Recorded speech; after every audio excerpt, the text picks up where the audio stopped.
Hello everyone, and yeah, little hard to Taiwan.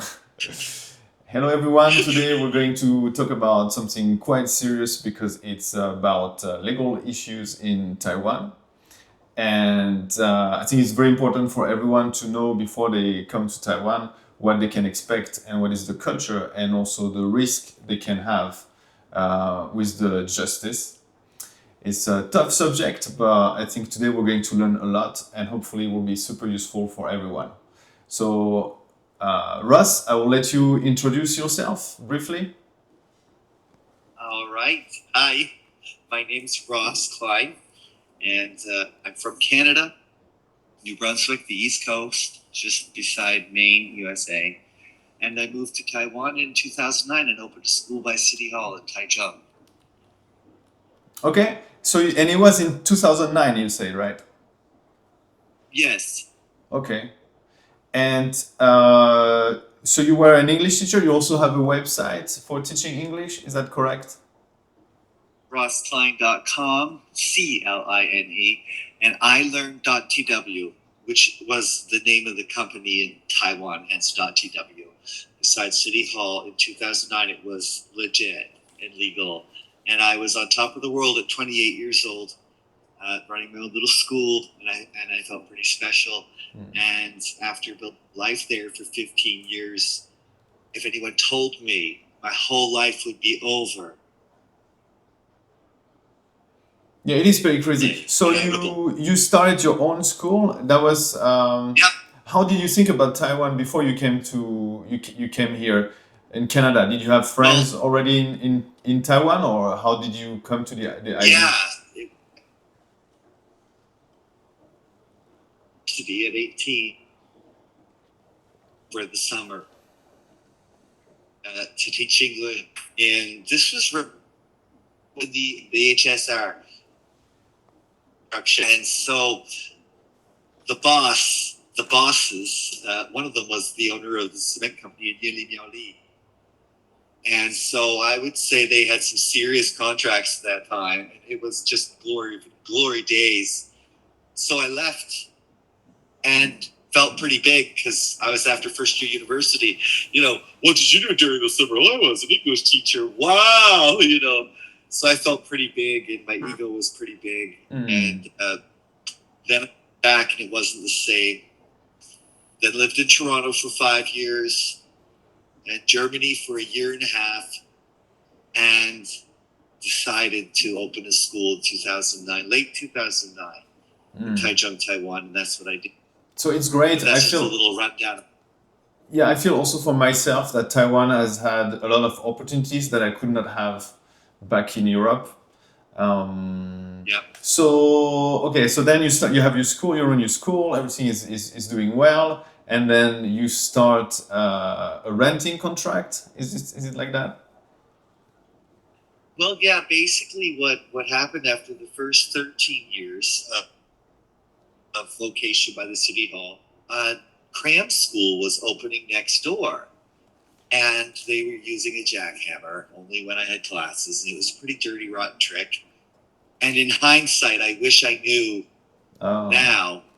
I knew then what I know now. I would never have said to my landlord, hey, I can't teach because no one can hear me over the jackhammer.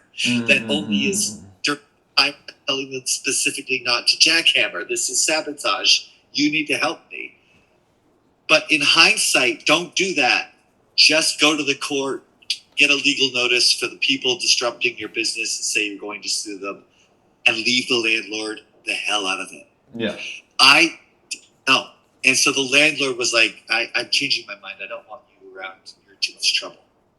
And so I had to move in a hurry. And I wanted to because there was literally a jackhammer that came right through my bedroom wall. Okay. And so I found a place, and it was the school of my dreams, but it was a clear scam from the start. It was designed to want to move out by myself, and they keep the deposit of $200,000 Taiwan dollars. So is that common? Have you heard of other? Because I've heard that sort of similar cases in China, but in Taiwan not too much. Do you think it's something that happens still a lot? You mean a landlord scam? Um, I mean, this specific case of sabotaging your business. yeah, that's what happened to me. Mm. And I was right across from this. I was across the street from the police station and the Environmental Protection Agency, which is responsible for noise and things like that. I can remember going to their office with young children crying, with tears coming up children's eyes, crying that the noise was so loud. And I couldn't, of course, do business there. And the clientele, of course, were slowly dwindling. And it was really awful that even the people at the big police station there on Weixinlu and Taiwan Dadao, the big police station is still there, but it's not in functionality the way it used to be because, everything's changing. Yeah. But yeah, it was pretty dirty, rotten tricks but that's not what happened. Yeah, that's not the just main. what- That's not the main story for today. But Yeah. you said you should have sued them instead of going to the police, right? No, what I should have done, and I'll just give this as advice to anyone. A landlord in Taiwan is not a landlord like a landlord in a normal place is. They literally are God level. So if you say anything that makes them have to do anything, how dare you? Yeah. They're renting that to you for a much cheaper price. It's not covering their mortgage. They're hoping to hold on to it and make $1 million in 4 months because these are the high rollers that they are. So if you're troubling them with, well, I'm paying you to rent here and I can't do my business here and you need to do something about it, that's not okay. Yeah. You need to go to the file a lawsuit against who's bothering you and leave your landlord the hell out of it. Because if you bring the landlord in any capacity, Yeah. you're now out as soon as they can get you out because they have why would you want a tenant that's causing you anything? No, it's So you true. have It's true, to and I've heard that a lot. Is the landlords, or basically in the culture in Taiwan, is you buy a property, so you rent it, and then you never have to work again or do anything. And if you call them for a plumbing problem, AC problem, they hate it. They hate it. They call it the mafan. They don't want the mafan, right? Okay. Yeah, and if you rent a business front and you make your business beautiful, it's been known. I know the Orgasmo. They're a bar in Taichung. I watched move to like 8 different locations over the 15 years I was there, and the owner is such a good guy. And he knows me from way back, but I can remember him giving me the card when I walked in saying, "We're moving again," because the landlord walked in here and said, "We really made the place look nice, so he's doubling the rent." Oh, yeah. The rent increase, I think it's extremely common, if not automatical. It's something that... Don't make your place look too good or the rent's gonna go up and it's your fault. Yeah, that's another common one. Okay, so let's go into the substance for today. So what brought you actually to leave Taiwan, right? Yeah. Well, I moved in a hurry. I found a place that would be, for lack of a better description, the school of my dreams. The sliding glass door, big glass front, Dadun 5th Street. There used to be a foreign-owned electric scooter company there before GoGro, right? When GoGro was but anyways, I think it was from Italy. But I'm not sure on that, but it was from somewhere in Europe. And in hindsight, sorry to trail off, but I believe that they screwed over the European business that was there. But that's neither here nor there. Let's get to my story. So it looked like they were renting to foreigners because they knew that a foreigner couldn't really do much about the scam. And the idea was get him in here, take his deposit, and have him want to leave all by himself so we can keep that deposit. And that's why I call it the landlord scam. Yeah. At rosskline.com/scam and ilearn.tw/scam, you can see all the videos, the TVBS footage, the 2 Taipei Times articles, and soon CHCO.tv International News will be covering it. Thank you for bringing it to the Oh, yeah, Labor yeah, yeah. Day. So you think that from day one they just wanted your deposit and It you was a out? scam. It was a scam, Mm. as clear as the nose on your face from day one. But I was in no position to see it. And hindsight's 2020. Mm.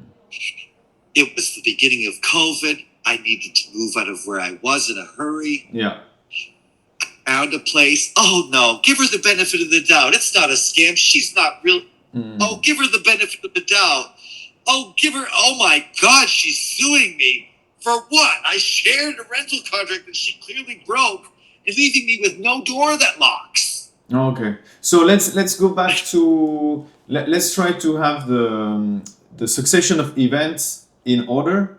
So Yes. you see this new building that you really want to rent. It fits your needs. So you signed a rental contract. Yeah. And then I suppose you bring all your stuff for your school. You start to teach in the school. Yeah. And make the school and have to borrow $100,000 to make US. this move. It's an upgrade. Oh yeah. Okay. And then when is the bad news? And then, aside from having them show up unannounced and come sort of for the confetti, I guess I was doing this, so I thought. Aside from here, how's this one? Anyways, aside from having them show up unannounced on a few occasions, Yeah. what happened was, and that's illegal, by the way. You can't just show up to a person's house and go in it unannounced. Mm. I started to realize this wasn't really my place, wasn't it? I had a garage, I call it the garage door, the big metal gate. You know what I'm talking about. Well, that was fixed. Mm. And when it got fixed, it broke and fell down on CCTV, almost killing whoever might be under it. TV BS words, not mine. Okay. My friend was luckily not killed, and it was over a ton of weight because it was a very wide door. And then I didn't have a door that went up and down. I only had a sliding glass door that you could just pull open. And all my stuff, and expected to live there for 5 years with no window blinds, sun shining and ruining all my speakers and all my gear.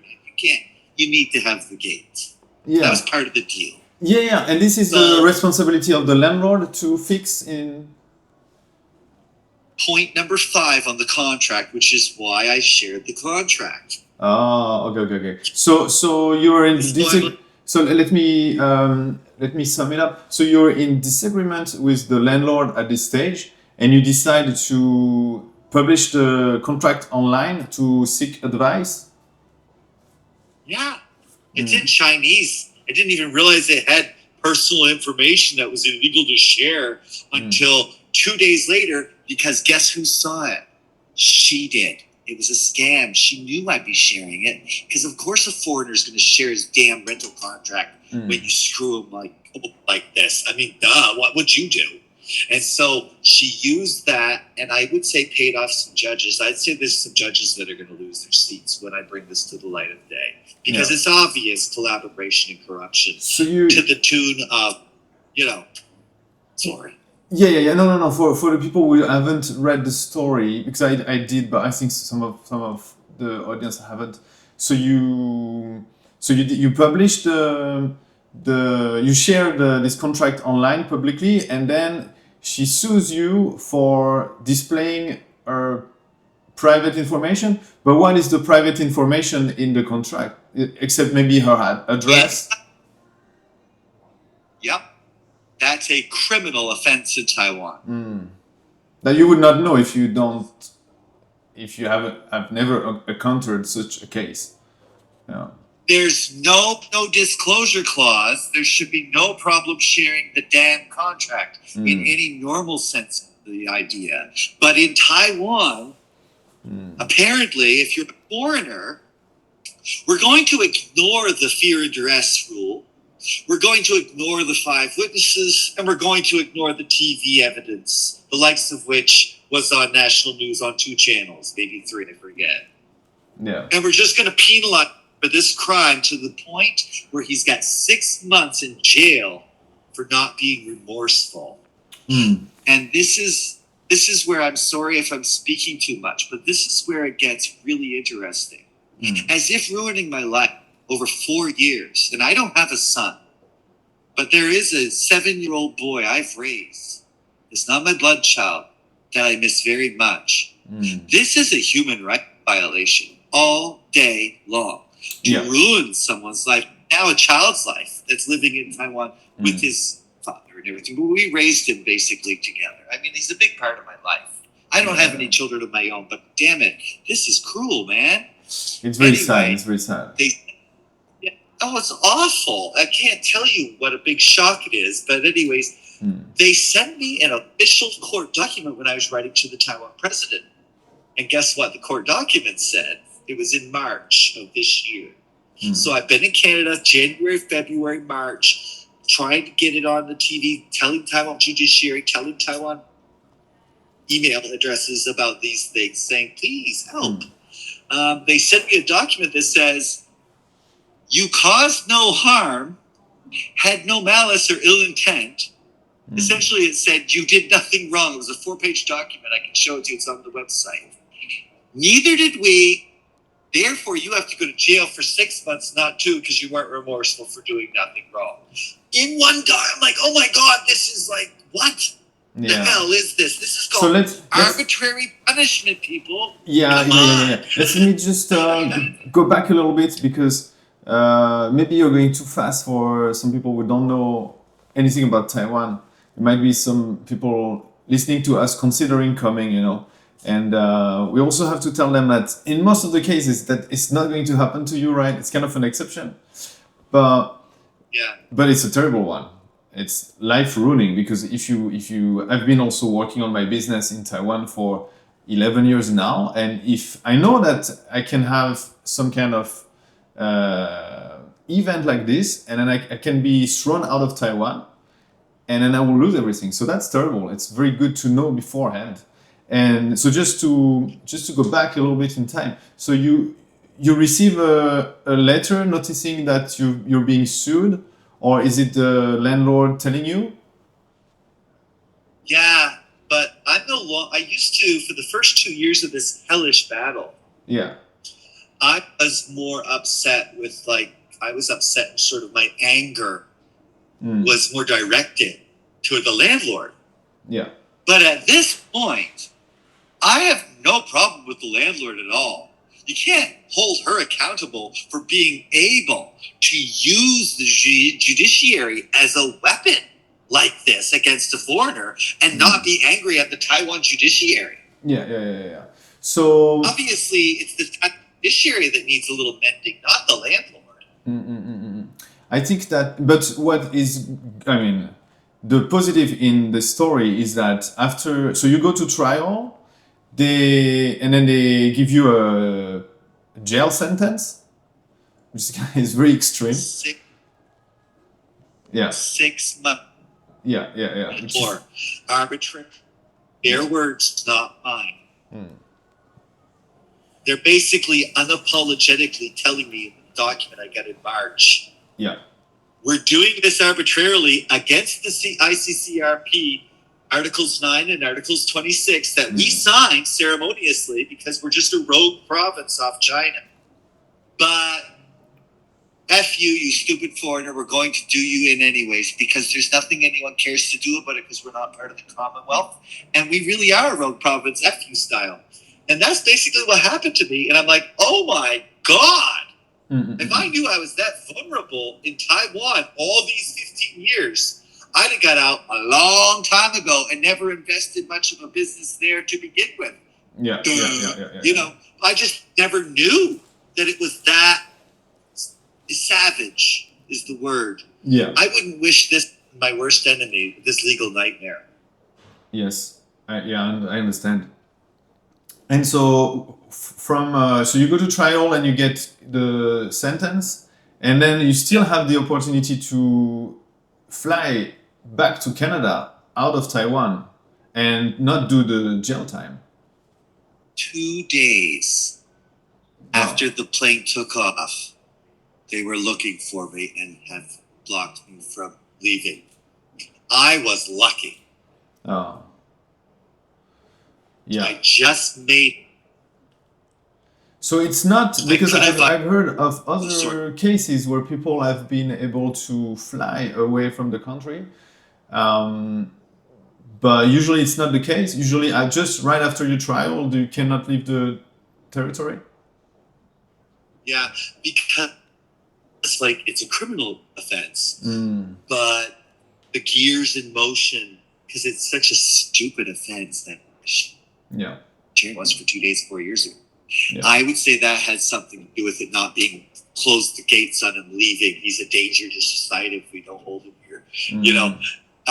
But yes, and they gave me the option of doing a year's worth of teaching English for free, 5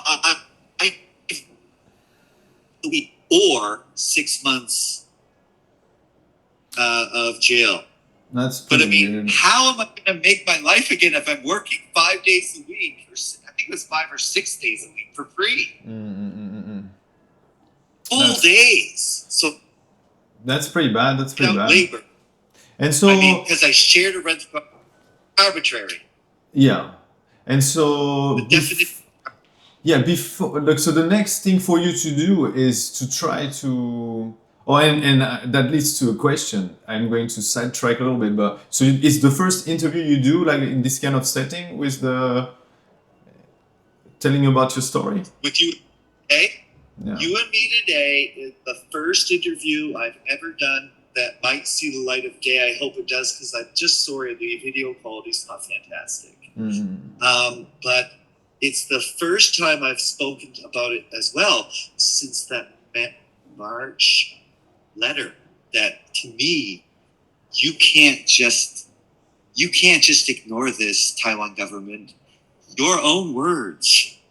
And I Yeah. got a lot of proof you've ruined my life for 4 years, and you owe me some serious compensation if you're going to rectify that. Yeah. I think that It's not like I don't ruin anything, you know. yeah, I really like me and you, people who've been in Taiwan for such a long time, and now we call it home. It's easy to say that we love Taiwan and we only want to improve it if anything. So yeah, I really hope that some of the and that's probably the first thing to change within Taiwan is because if there is also a how you call it a if you're a foreigner, it's very easy for you to be targeted, and it's very hard to win any kind of trial Yeah. in Taiwan against Taiwanese people. Can you say that? I want to tell you something that you're doing right now that I'm humbled by. Because I was in Taichung, Taiwan with my own business. I felt very invincible and on top of the world. And when I would hear stories of different foreigners being thrown under the proverbial bus, I might be quick to say, yeah, well, I guess they kind of deserve to get out of here anyway. Yeah. And now see you taking the time as an established foreigner who's been there for 10 plus years and not doing that. And I'm humbled by it. And I thank you for your time doing this with me. I'm growing from this experience enough to realize, wow, how humbling. Because you're doing something right now, giving me the time of day, being curious, looking into things, hearing things that I never did when I was there. And I feel like a horse's ass for being such a jerk and not. Well, yeah. You know what I mean? Yeah, I appreciate that. I feel like because my business is growing, and now I want it to grow also, and I see myself in Taiwan for another 10 years, 20 years. I don't know. So it's kind of stressful. Yeah. Fingers crossed. Yeah, finger crossed. I can tell you another story. Yeah, just yesterday I met a friend of mine in the bus, and he tells me that all his bank accounts have been closed or suspended because someone reported him for fraud. So he sold a surfboard for 1,000 NT, so 30 US, 30 bucks. And the person was not happy with the quality of the board, and so instead of saying anything, he just reported him for fraud. And then all his accounts have been blocked. So not only just one, but all of them. And there's not much he can do. And he still doesn't know if he's going to be able to use bank accounts in Taiwan. He's been here 20 years also, or 15. Well, and I'm sorry I didn't mention this earlier when I was on the tirade of how unfair and arbitrarily punishment it was.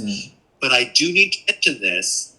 In the first year of legal court hearing bullshit, for lack of a more politically correct way to put it, because that's all it was, I remember having a state-appointed legal aid lawyer who was probably just a clerk. And she told me that the landlord can take my money at any time from my personal, maybe, or company bank account indefinitely until she's got her $500,000 that she sued me for hurting her feelings when I dared show the rental contract. A mere mortal like myself. So that happened to me too, where they're allowed to take it to my bank account. And my friend, and this is a legitimate, me telling you the story is not just hearsay. I mean, he's one of my best friends. I'm sure he wasn't lying. He had parking tickets in He lived in Hsinchu for the first 7 years. Then he moved to Taichung. The parking tickets from Hsinchu he didn't even know about haunted him 6 years later. He realized there was over 10 grand missing from his bank account, and that's what it was. So be careful. Your money's not safe in a Taiwan bank. If they, for any reason, want to come and dip in, they can. And that's not okay. Yeah. I had, so there's another thing I wanted to share also is, because it happened to me once, is if you're being sued over money, you cannot leave Taiwan until the matter is resolved. So if I sue you for, let's say, I would go to the police and report that you stole 1,000 NT from me, then we start I start to sue you, and then you cannot leave the territory of Taiwan. You'll be arrested at the airport if you want to leave. And the worst is that sometimes you don't even know someone sued you. Yeah. It's a bit out of control. And I heard, now that's a story that's hearsay to me. So I was being sued for money. I got out all right. Maybe I was just one of the lucky ones. So I can't agree nor disagree to the story. But to add to the story of arbitrary punishment, a friend of mine laughed one day. This was right after COVID or during the peak of it, when it was sort of the big, or the Holocaust, or whatever you want to call it. Someone was hoarding face masks at that time. They were very worried they'd run out of face masks. And it was in the newspaper. And he got 5 years in jail. Oh, wow. I mean, you're hoarding face masks. 5 years? This is insane. Did he end up going to jail, or was he able to also fly? I don't know. It was just a headline in the Taipei Times. Who knows, right? But it was just that running joke where you get 5 years in jail if you're caught smoking a little bit of dope, for Christ's sake. Yeah. I mean, I don't even smoke dope, and I'm not really for it being legalized per se, but 5 years! Yeah, I think people should be aware also if they come to Taiwan not to touch any illegal oh, Lord Jesus. I mean, you're going to do some serious time for some very unserious time. It's like unbelievable. Yeah. Yeah, it's pretty crazy. I hope we had enough time to cover everything. I think so. Is there anything you want to add? I just want to tell you that I hope that everything goes through, and maybe you can write a book or do more interviews like this on bigger media. Thank you. Soon, with the help of you, getting it to the light of day, which has been very challenging. Even the human rights groups in Taiwan won't touch it because, of course, they're bound by what their government allows them to tackle. And this is obvious corruption right up. Everyone said, well, her husband's very rich, aka mafia. Like, let's call it a shovel. Yeah. That's what I was up against. So, of course, I wasn't very lucky. I got the wrong landlord. And if you'd like to know her name, her address, her phone number, I'm sure I'll be publishing it soon at rosscline.com/scam. And there's nothing she can do about it because I'm in Canada. I've got nothing to lose. I'm joking, but am I? You know, and keep in touch. Keep yourself posted at ilearn.tw/scam and rosscline.com. And the news, I'm going to be on the news tomorrow. I don't know when it's going to be aired. I'm in 2 Taipei Times articles, and that legal document that's clearly, unapologetically arbitrary punishment is right there for you to read yourself in the Chinese language. But put it in AI and see for yourself just exactly what it reads. And it says what it says. I'm sorry, but it says what it says. No ill intent, no malice, no harm done. But Jiang time. Yeah, let's hope things can change and improve for you and Taiwan. Well, if they do, it's because of you. And I appreciate it so much for you taking the time. Thank you. Really. Thank you. All right. I will see you soon then. Bye, handshake.